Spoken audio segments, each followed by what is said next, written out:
Good afternoon. I'm Mike Kellstrom, and I'm co-chairman of the City Club Special Programs Committee. Welcome to the third of three programs on water, our region's biggest asset. Much of our region's wealth is in some way related to our abundant water resources, and they remain a source of strength as we look to the future.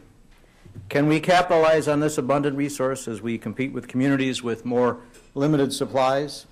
Will the recently passed Great Lakes Compact assist with basin-wide and regional economic development? What new ventures are on the horizon that will capitalize on water?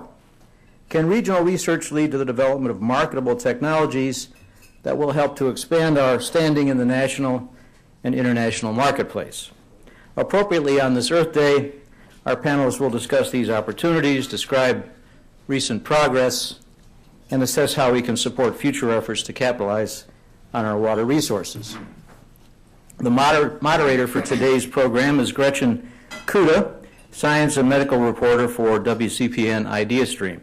Gretchen has been writing stories about science, technology, medicine, and environmental issues since 2003, when she left behind a career in medical research and became a full-time member of the press.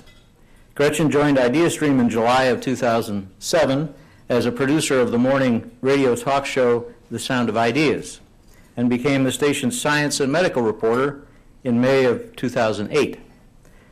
She has previously worked as assistant producer for a radio program called Science Today, a science writing instructor at Lawrence Berkeley National Labs, and a full-time neurophysiology research associate at the University of California, San Francisco, and Renovus, Inc. Her work has appeared in a variety of national publications, including Wired News, Nature Medicine, the science section of the New York Times, and National Public Radio. She holds a bachelor's and master's degree in biomedical engineering from Boston University and a master's degree in broadcast and investigative journalism from Columbia. Ms. Cuda moderated the second program in this series, and I expect that our speakers may once again need to be well prepared. Gretchen? Thank you very much, although I'm sure that in this particular case they are both much more expert on these subjects than I am, and you will all, I'm sure, benefit from their expertise today.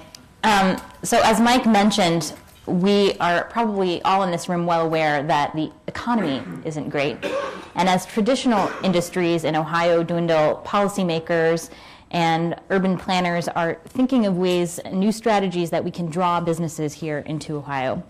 So how our region continues to grow and prosper is an important topic of conversation that we've been hearing a lot about over and over again, and it has a couple of different sides. On the one hand, we have economic and policy questions, and on the other hand, when these issues involve our environmental and scientific questions, we have to consider those things as well.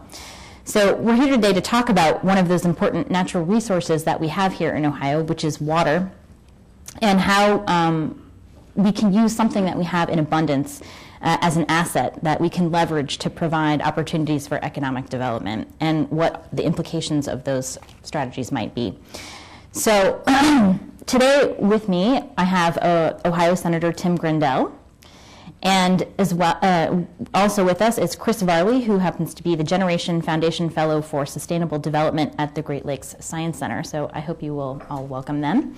Both of them are very involved in this debate surrounding the Great Lakes Water Compact and know a lot about the topic. So I'm sure they'll bring a great perspective to our discussion.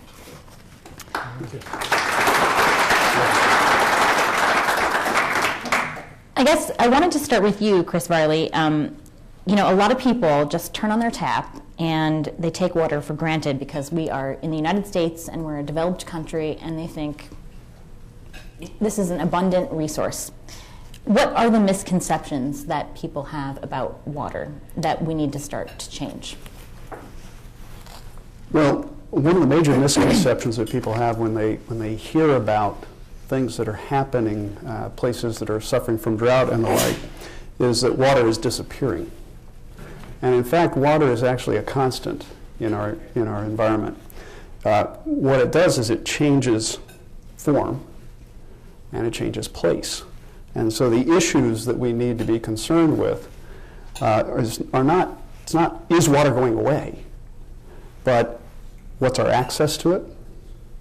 What's the quality of the water we have access to? And what's the quantity of it? And since the quantity in total in the world stays the same, the real question with respect to quantity becomes, what are we doing to manage the quantity? And what are we doing to impact the quantity?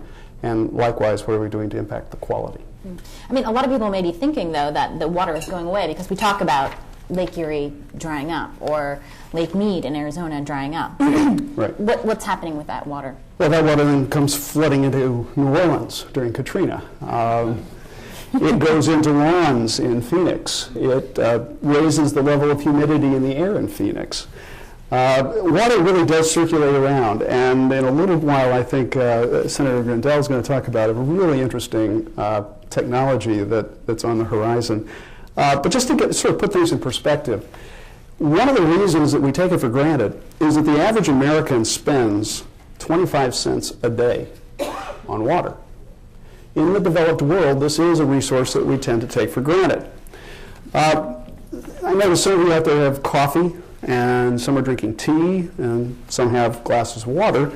And I'd just like for you to think a minute about how much water it takes to produce the products that you're consuming.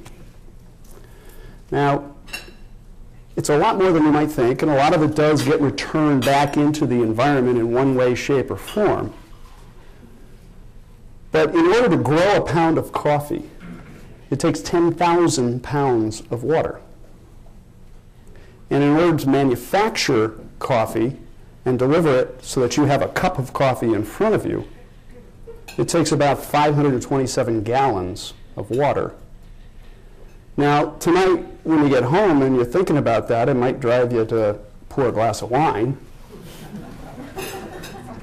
which would have taken 66 gallons of water to produce. And if you find that so shocking that it drives you to your brandy cabinet, that snifter of brandy took 536 gallons of water to produce. So everything we do impacts and is impacted by water and embodies water in some way, shape, or form. And we need to improve our sensitivity to that, and we need to think differently about it. We know, and we'll get into issues with the basin and protecting our water. But when I got up this morning, just to double check, I Googled Great Lakes. The #1 return on Great Lakes, when you just put in that as a Google entry, is the Great Lakes Brewing Company. Good for them. Excellent for them. Now, that's an export product. That means water's going out. So we need to think differently. When we think about protecting the basin and protecting our water resources, we need to think differently about them. And we also, I think, need to pay special attention here in Northeast Ohio to Lake Erie, which is the shallowest of the Great Lakes, and as a result, in many respects, can be sort of the canary in the coal mine. If any of the Great Lakes are going to be adversely affected by climate change, it's going to happen here first. We already have seen it with algal blooms. Explain that a little bit in terms of how it's the canary in the coal mine and why Lake Erie is then a particularly interesting place to pay attention to this problem.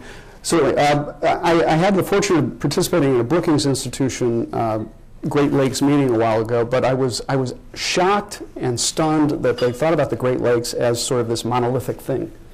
And each of the lakes is very, very unique and distinctive. And what's unique and distinctive about Lake Erie is that it is the shallowest of the Great Lakes.